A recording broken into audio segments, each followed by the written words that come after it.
আপনারা দেখছেন বার্তা এক নজর। হাতির হানায় মৃতের পরিবারকে আর্থিক সাহায্য। গত 30শে নভেম্বর হাতিগোড়ার জঙ্গলে হাতির হানায় মৃত্যু হওয়া পরিবারের সদস্যদের হাতে মুখ্যমন্ত্রী মমতা বন্দ্যোপাধ্যায়ের প্রেরিত পারিবারিক আর্থিক সাহায্যের 5 লক্ষ টাকা চেক তুলে দিতে আজ সকালে ওই পরিবারের সদস্যদের কাছে উপস্থিত ছিলেন বিধায়ক পরেশ মুর্মু, বেলদার রেঞ্জের আইসি বিশ্বজিৎ হালদার, উপপ্রধান কালচাঁদ সানকি সহ অন্যান্য বিশিষ্ট ব্যক্তিবর্গ। আমাদের আসতে হয় ঠিক আছে, আপনি এটা যত্ন করে দেখে আপনার চলে যাবেন, ঠিক আছে? আপনার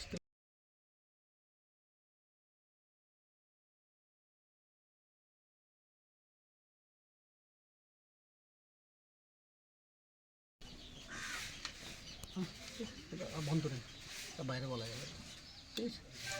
আপনি দিয়ে দেবেন, তাহলে কিন্তু বলে পাঠাবেন, হ্যাঁ আমি দিব। আর বাড়িতে কিন্তু আপনার যাচাই হয়েছে,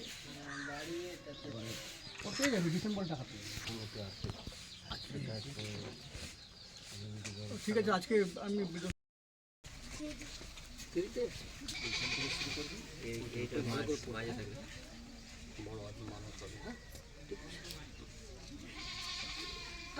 প্রণাম করতে হবে আজকের দিনে প্রণাম করতে হবে।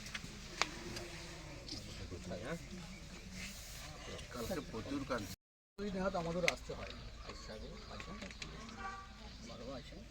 আসবে, ঠিক আছে? আপনি এটা যত্ন করে দেখে আপনার চলে যাবেন, ঠিক আছে? আপনার